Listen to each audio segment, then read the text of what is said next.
What a kind and loving person to do this in the memory of her son. I mean, that's just really sweet on such a deep level, you know? It's such a simple act, but it just really tugs at your heartstrings. When I read this, I was like,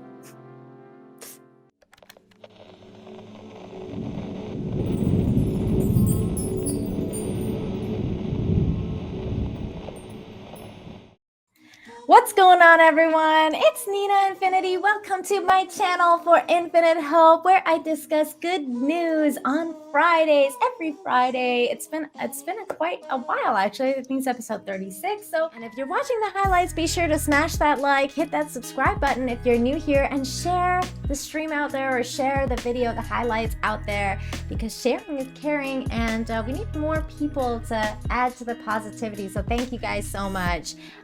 So let's get to it. So park ranger stumbles upon treasure trove of several million-year-old fossils in Northern California. Okay, moving on to the next article here.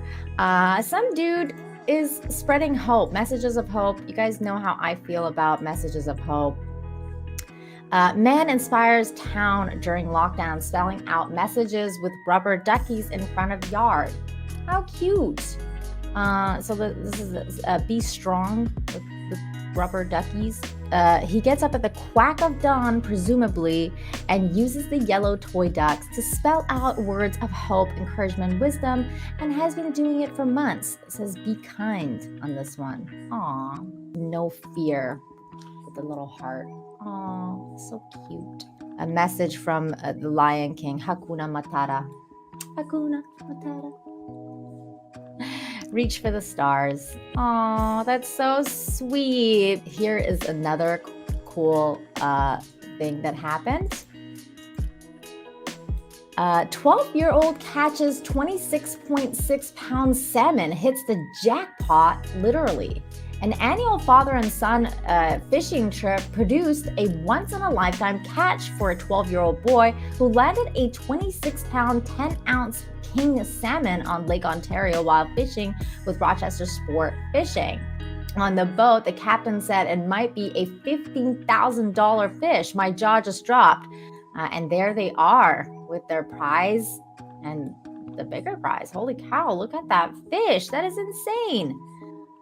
Okay, next story. This is a really sweet story.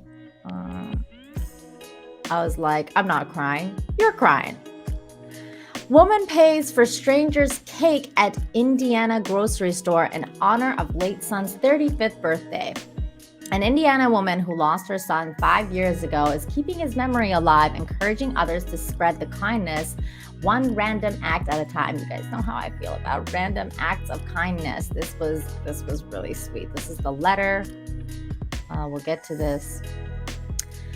Carolyn Mick was on the receiving end of that woman's random act of kindness after going to pay for her son's birthday cake at a Plainfield Kroger grocery store on Sunday and learning that a stranger had already paid for it. Along with the sweet gesture, the woman left Mick a note. The note was signed Tony Tyler's mom. So this is the note. That is so sweet. And what a blessed person herself. Like what a kind and loving person to do this in the memory of her son. I mean, that's just really sweet on such a deep level, you know? It's such a simple act, but it just really tugs at your heartstrings. When I read this, I was like, God, you just never know, you know? You never know, you know? Death is part of life, and that's it's just the way it is. But you know, carrying on and spreading love to other people and trying to, you know, get yourself motivated through these acts is very, very cool. I love it. I love that story. I thought it was cool. Okay, moving on with the next story here. We got a little short video. This was very cute. A Little League pitcher in Arkansas was chosen to throw out the first pitch at a tournament honoring fallen firefighters. But what he didn't know, there was another hero behind the plate whose face was hidden by that catcher's mask. Who could it be?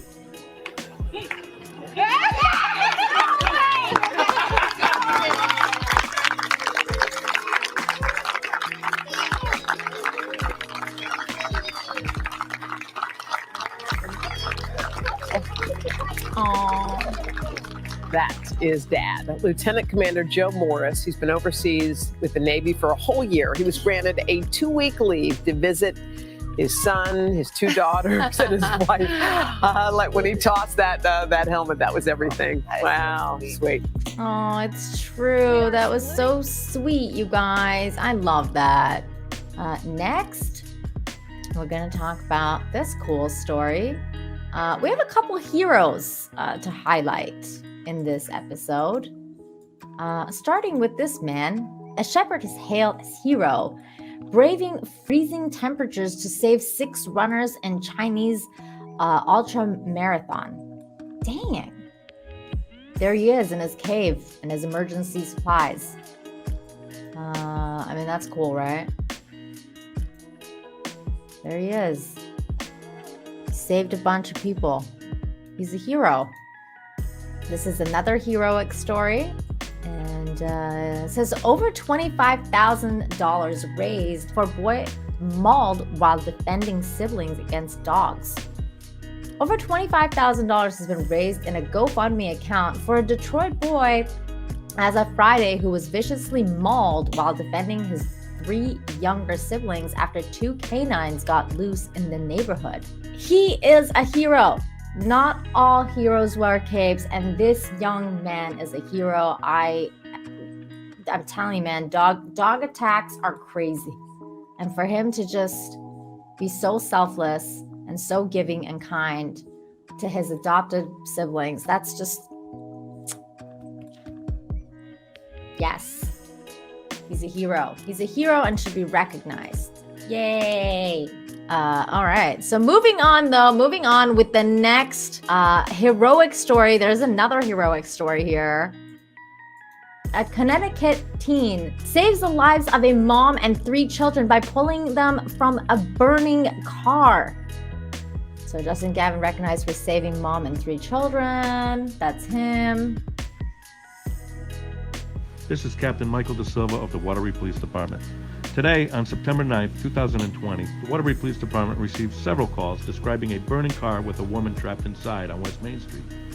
At the same time, Justin Gavin was walking on West Main Street and noticed the burning car rolling to a stop on Sperry Street with a woman driver who was inside. Without concern for his own safety, Justin ran over to the burning car and opened the door to allow the woman to escape. Justin then noticed 3 children were in the car. As the flames grew larger, Justin pulled all 3 of the kids from the car, including a 1-year-old baby in a car seat, away from the fire. The mother of the children credits Justin Gavin with saving all of their lives. Thank you, Justin Gavin, for being a great Waterbury citizen today. You prevented a horrible tragedy. Usually I'll go to roll call and have a conversation with them in front of their fellow officers. In your case, you're here in the chief's office after this heroic act, right? Yeah. And you just performed, you saved 4 people's lives, right? Yes. And we're gonna do this in front of your beloved girlfriend, and the captain of the shift and the lieutenant, a few of the other command staff members. But one of the things I do to recognize people's heroic feats or excellent work is I provide them with what's called a challenge coin, and this is very descriptive of my administration here at the police department. And it's just to acknowledge this heroic act that you conducted today, and just a token of my appreciation for you being a great member of this community. Okay, so I appreciate it. Thank you very much. No problem. And I hope that when you have that coin, it just reminds you of this day, and you can reflect back on all the good that came out of this for you and for that family that you saved. Yes. And any time you can always look at that coin and reflect back on this great moment in your life, right? I definitely will. All right. Okay. Thank All you. right. Thank you. Thank you, Appreciate Justin. it. Yay! There he is. What a great, brave young man. Good for him. This story was cool. This comes from Down Under. Adventurer John Elliott's camel ride through the desert for charity. Look how this guy just looks badass. Like he just looks so cool. John Elliott started out with an idea to leave his job, buy a camel, and ride it down the coastline of Western Australia. like you never hear about this kind of story. This is crazy. It was originally meant to be a casual stroll for a few 100 kilometers down the Canning-Stock route, he said. But 2 years later, Mr. Elliot is on the other side of the country walking side by side with a dozen camels about to embark on his greatest challenge yet. So far, his journey has taken him more than 6,000 kilometers up and down Australia's east coast. It was never meant to be a trip this big. We started on the north coast of Queensland. We went all the way down to the most southern tip of Tasmania. There he is with a herd of camels. That's crazy. And he's got a little dog too.